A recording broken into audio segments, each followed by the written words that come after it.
Senador Benjamín Robles, por favor.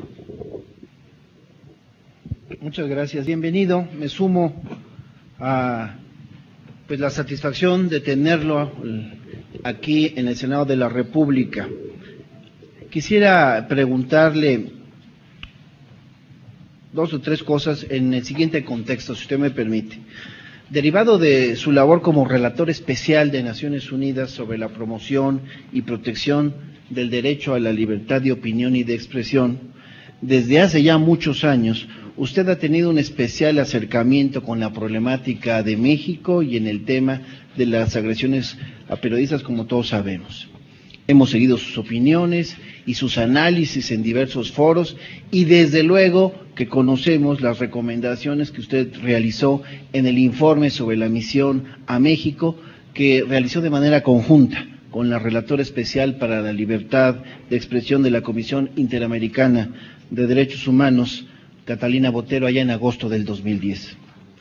Por todo ello, evidentemente que debemos considerar que ha llegado usted a tener, como ya se ha expresado aquí, un profundo conocimiento sobre los problemas, los obstáculos y los riesgos que enfrentan los periodistas en el desarrollo de su labor en nuestro país. Y mucho se ha hablado, y usted mismo lo señaló en su informe y lo ha externado también en múltiples ocasiones, que algunos de los obstáculos más significativos que enfrentan hoy los periodistas de nuestro país es la amenaza de la delincuencia organizada, como se decía aquí hace un rato, ya sean asesinatos, secuestros, desapariciones, la autocensura también, por supuesto, y la intimidación en varias regiones del país. Todo eso ha llevado a afirmar que México es el país más peligroso en Latinoamérica y el quinto a nivel mundial para ejercer el periodismo, lo que no una afirmación menor ni es carente de sustento, estamos muy preocupados por ello. Pero hay un aspecto, señor Larroux, muy importante sobre lo que deseo yo llamar la atención y conocer su punto de vista. El clima de inseguridad y de violencia que prevalece en el país nos ha llevado rutinariamente a relacionar los crímenes contra periodistas con la delincuencia organizada. Sin embargo, en su informe, usted señala un punto muy importante que a mí me parece que no debemos soslayar, que en México las agresiones contra periodistas no provienen solo del crimen organizado, sino que también provienen de agentes del Estado, así lo ha señalado, como una forma de represalia contra aquellos que investigan asuntos públicos, tales como casos de corrupción o actuaciones indebidas. Incluso usted ha señalado que el acoso judicial es un ejemplo de este hostigamiento por parte de esos agentes del Estado a los que nos referimos. Es decir, se utiliza a las instituciones como un mecanismo de hostigamiento en contra de periodistas. Otro método, también usted se lo ha referido, es la utilización de la publicidad oficial, como un mecanismo para presionar, para premiar, para castigar y hasta privilegiar a los medios de comunicación en función de sus líneas informativas. La iniciativa que estamos analizando aquí en el Senado de la República y que es también razón de la visita de usted con la que nos está honrando, tiene el objetivo de perseguir y sancionar conductas delictivas que se cometan en menoscabo de esta importante labor periodística, la libertad de expresión y el derecho a la información, es decir, se enfoca al ámbito penal. Pero a mí me parece, y yo quiero su opinión, que no atiende esa otra parte del problema que tiene que ver con el hostigamiento del Estado hacia los periodistas, utilizando incluso vías legales. Por eso yo le quisiera preguntar, para que usted nos enriquezca con su opinión, ¿considera usted que esta iniciativa que analizamos atiende de manera integral el problema de las agresiones contra los periodistas? ¿Para ustedes es suficiente esta iniciativa para combatir este fenómeno que todos denunciamos?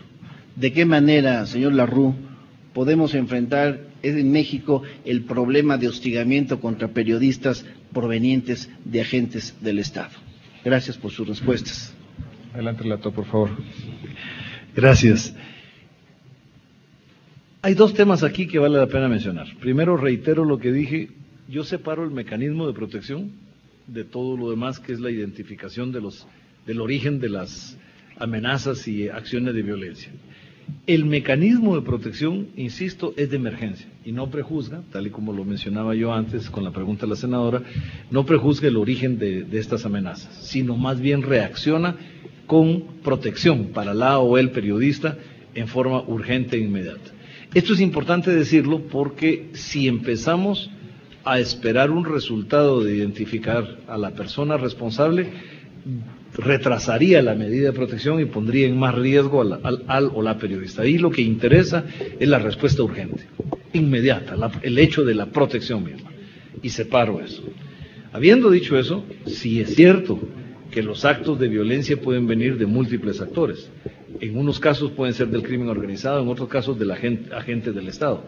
Y en un Estado federativo, como es México, pueden venir de múltiples tipos de agentes del Estado, que pueden ser de múltiples niveles de autoridad. Y efectivamente esto sucede en México como sucede en muchos países donde existen niveles de intimidación a la prensa, normalmente vinculado a las investigaciones de corrupción que las y los periodistas hagan.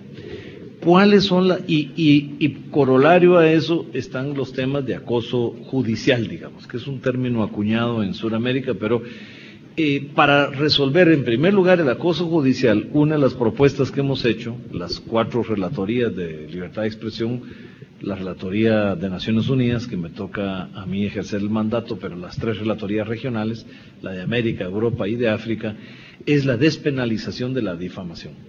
Que el delito de difamación no exista como delito, sino como acción civil.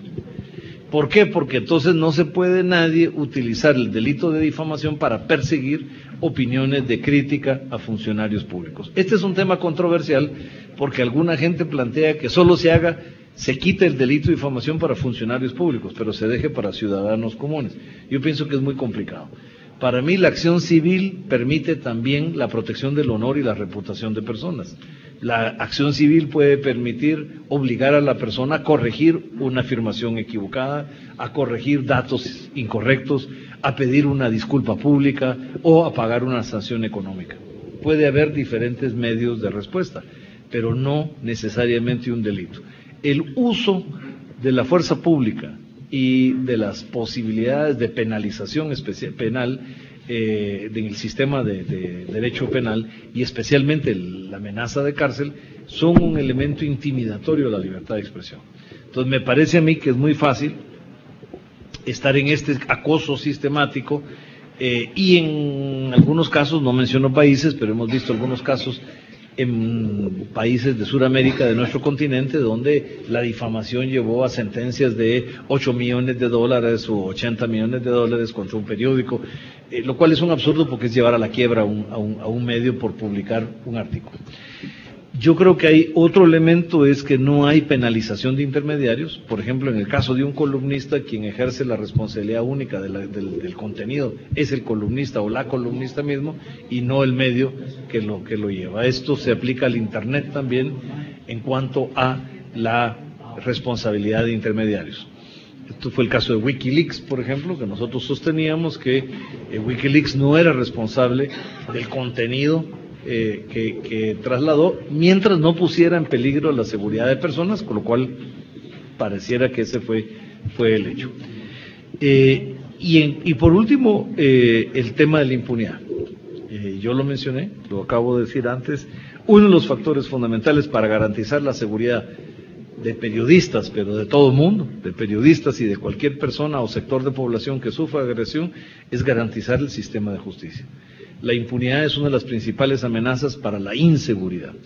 Entonces, el lograr un nivel de eficiencia en el sistema de justicia, un nivel alto de porcentaje de investigación y procesamiento de los responsables, es fundamental para erradicar, digamos, las posibilidades de amenaza.